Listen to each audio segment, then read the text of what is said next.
Waveline, presented by Ocean Lending. Thanks for tuning in to the Waveline. I'm James Edward, your host here at Ocean Lending and CEO. I'm sitting here with one of our top sales guys, Mike Miller. Mike, how are you doing, sir? I couldn't be better. Awesome. Jumping right into it, I want to talk about another topic. I love talking about topics that these borrowers, listeners, and just anyone can like take something from, get a takeaway of. And today the topic is what happens and what should you do if you're bringing money to close? Mm-hmm. Have you had any of these situations? I'm sure you have. Oh yeah, absolutely. And there's times where at first you're not bringing any money to close, and then you're $100 short to close. And right. You have to deal with that situation too. Right. Yeah. So it's never fun. Right. But yeah, anytime you're bringing money to a real estate transaction, a refinance or a purchase, the federal government requires that it be seasoned and sourced. For 60 days, the Patriot Act. Yes. I want to make sure that there's no money laundering. Ever since 2001, when we had the terrible September 11th, occurrence, they came up with that Patriot Act, and now they are trying to source and season funds so people aren't laundering money through real estate. And exactly. Borrowers take a second to grasp and wrap their arms around this because it's like, well, what's it any of their business? It's my money, or it came from a mattress, or I saved it in my safe. Yep. Well, unfortunately, that doesn't work anymore. So let's talk about what to do. You're bringing in money to close. Sure. It's in your bank account. Mm-hmm. Should I move it from bank to bank, or should I just leave it alone? So any money you're bringing. Well, I know the answer, but I'm asking. That is a loaded question, right? So the answer is not if you don't want to. So if you bring money to close, that money has to be sourced for 60 days. And seasoned. Yeah. So if you move that money from another account, you then have to provide statements for that account. Right. Another 60 days. Another 60 days. Right. So until they can finally trace it. Now, there's some money that's automatically seasoned, which is really nice. This is like payroll direct deposit. Right. So, if you're going to get a $30,000 bonus from your employer that's direct deposited into your account. That's income you're going to pay taxes on. Yeah. You got it from your employer. Boom. As long as you don't own more than 25% of that business, then you're good. Exactly. The moment it hits your account, it's seasoned and sourced. Right. So that's I've used that a few times when we knew we were going to, on a purchase, we needed money for a down payment. We knew that money was coming in on a certain date, and we were setting close of escrow after that. Right. So we were able to use those funds. In a refinance situation, I had a situation where, a borrower, we were set to, it's a VA loan. And so they're always really super tight, and we weren't set to maybe like on an IRRRL? Yeah, on an IRRRL. Yeah. Exactly. So you're doing a VA to a VA loan. Exactly. Interest rate reduction refinance loan. Correct. For IRRRL. Yes. For the borrowers out there. Yeah. And, the borrower is short to close $250. So they got to write a check to the notary for $250. And, with an IRRRL, it's very little documentation, very little stuff, but that money still has to be seasoned. Right. And so we had to get 2 months bank statements showing that this gentleman had $250 in his account. Now the account balance goes up and down, right? But as long as he had $250 in there the whole time, it's fine. Now that's another thing.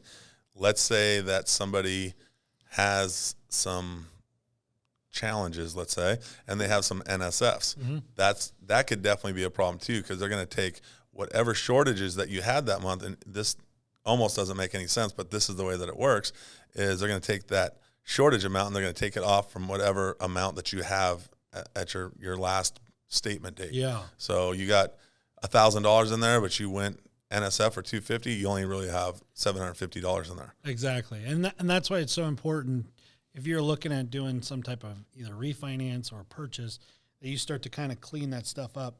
I remember when I bought my house, I was pulling money out of an ATM and then depositing that cash back into the ATM. Back into the bank account.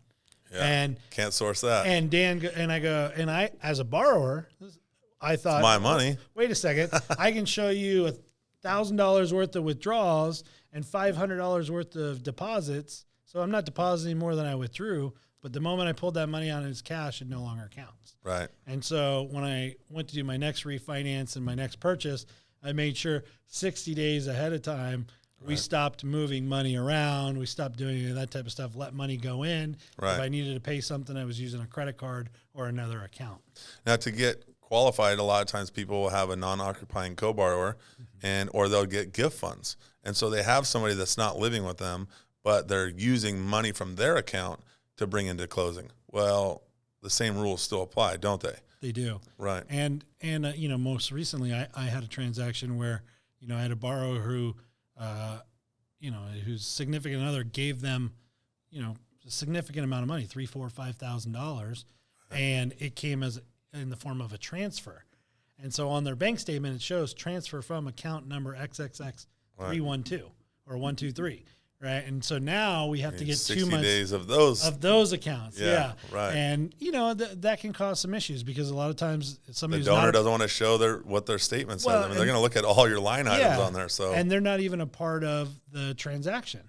Or maybe they are. They don't think they are, but they really are. Exactly. Yeah, exactly. And so we ended up, luckily, those were funds we didn't need to use for the transaction. Right. So we didn't even use it. But, that's just something for you to be prepared for. And a lot of people feel like, like you said, it's their money. Right. And I want to be able to use my money. And there are rules and regulations in place, the Patriot Act, that serve a greater good. Right. And we all have to jump through a few more hoops in order to make that happen, because if you didn't have that happen, who knows where that money could be coming from. Right. Now, we do have a couple tricks up our sleeve over here, and it's actually, it's no secret though, but some of the times, you're getting a donor, you can get what's called a VOD, or a verification of deposit. As long as you can show that those funds are in that account for X amount of time, then you're good. You can get a letter from the bank, or you can get what's commonly known as a VOD. You request it from the bank. They do it all the time and say, look, this donor has at least $15,000 in their bank account over the last 60, 80, 90 days, whatever they want to put on there. And they only need 5,000 of it. So here you go. Like, the money's been in there the whole time. It's from a verifiable third party. See, and that's one of the big differences right there with Ocean Lending and being a direct lender and a small entity where a loan officer is able to sit down with the CEO and do a podcast. Is if you're dealing with a larger institution, a more cookie cutter lender, a lot of times those tricks or those maneuvers that you're going to use to source the funds are going to be overlooked, and your loan's just going to be denied. Right. And we're going to dive into the guidelines. I mean, there's some guidelines in there that show donor funds can be to the best of their ability. Right. So if a donor says, I'll give you a canceled check that I wrote them out of my bank account, but I'm not giving you my bank account statement, sometimes you can make that work. Right. There's not an end all, but if you go to a larger lender that is doing 10,000 loans a day or applications a day, a lot of times they don't have time to dive into that. Right. And that's going to be the difference. We're going to be able to get your loan funded if it makes sense. And then we do have some programs where the cash out that you're getting from your transaction can be used as reserves or cash in the bank. So you don't have to show any bank statements. It depends on what kind of loan you're getting. I mean, I hate to use the term that every borrower is a snowflake because it comes off wrong sometimes, but everyone is just built different. And a lot of people just think, it's just a loan, but it's a person, it's a home. Yeah. It's a different scenario every single time. Yeah. So, and kind of going one step further, let's just say you got a 401k and you're pulling the funds from a 401k. Well, obviously you can't wire those funds directly into escrow, which I think you should always just leave your money alone and wire directly into escrow. But a 401k needs to give you the money, not escrow. Make sure that money is going in an account that doesn't have a bunch of NSFs or a bunch of other problems or things on that bank statement that you don't want someone to see or whatever. I mean, people live private lives, Yep. They might be shopping at Victoria's Secret all the time. Who knows? They just don't want to tell people about that, Yeah. So, you need to make sure that you're using the right funds and talking to the right people, what it really comes down to, because if you're fully transparent and open and honest with your loan officer or your lender, they should be able to, like I always say, draw you a roadmap and help get you to the finish line in the easiest possible manner. I agree. Right. So bottom line here is don't touch funds. Don't move them around and wire all of your funds directly into escrow so that, there's no question of where they came from. And do your best to get any of that cash you have in the safe in your account longer than 60 days. 60 days. Yep, and let it sit there. And if you have bank statements that show that the money was in there, then you're good to go. Exactly.